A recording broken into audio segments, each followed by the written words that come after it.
몇 주가 흘렀다. 가슴속에 묻힌 비밀, 즉 아기에 대한 비밀만 아니라면 하루하루가 똑같았다. 비로소 깨달은 사실이지만 언제나 그랬다. 클레어는 물론 공동체 어느 누구의 삶에도 이변이란 없었다.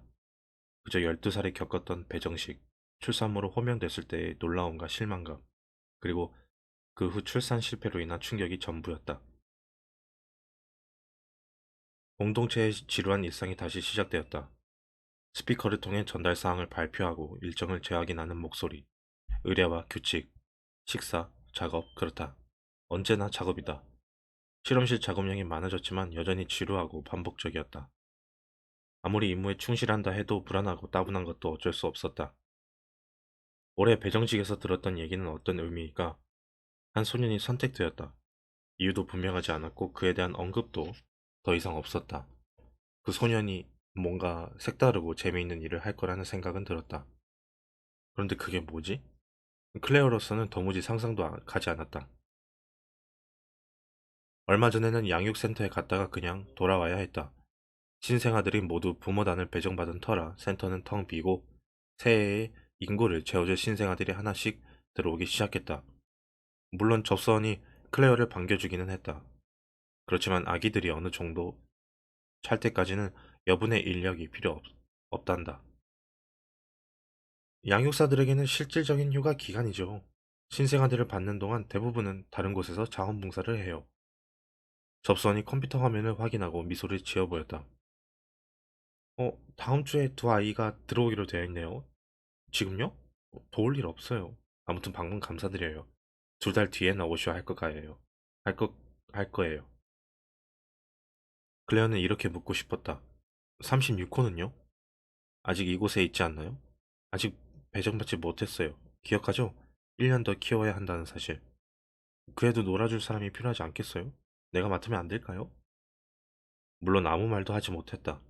접수원이 공손하다 해도 그런 일에 관심도 없을 뿐더러 클레어가 남아있는 것도 부담이 될 것이다. 클레어는 마지못해 돌아서서 건물을 빠져나왔다. 그나마 가끔 그곳에서 일하는 남자를 만나기는 했다. 36호를 특별히 좋아했던 남자.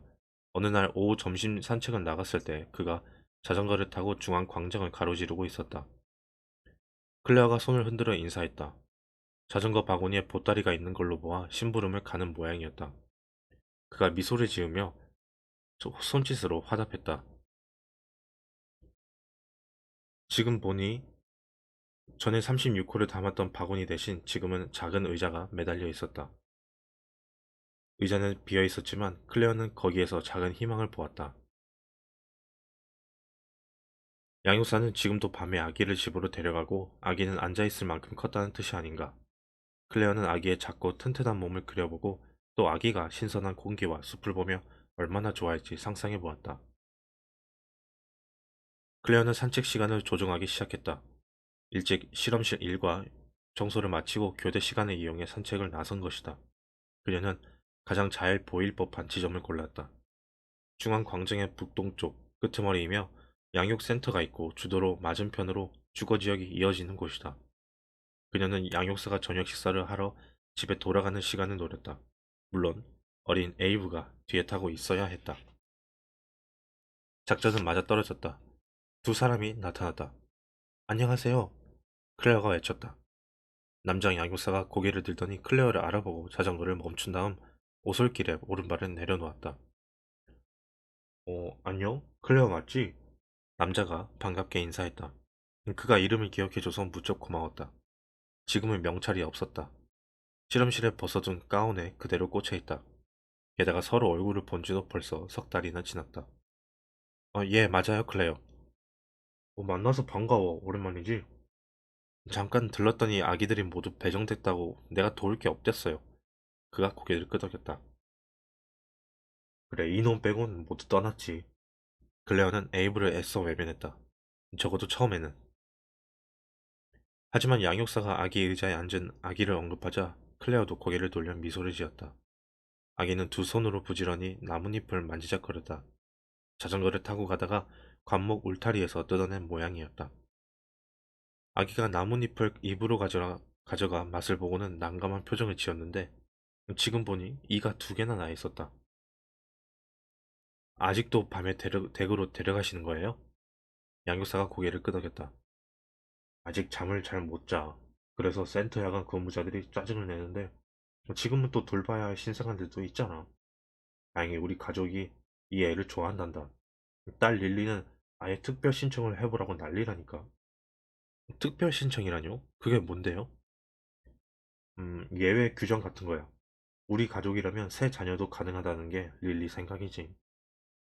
그래서 신청하셨어요? 그가 웃었다.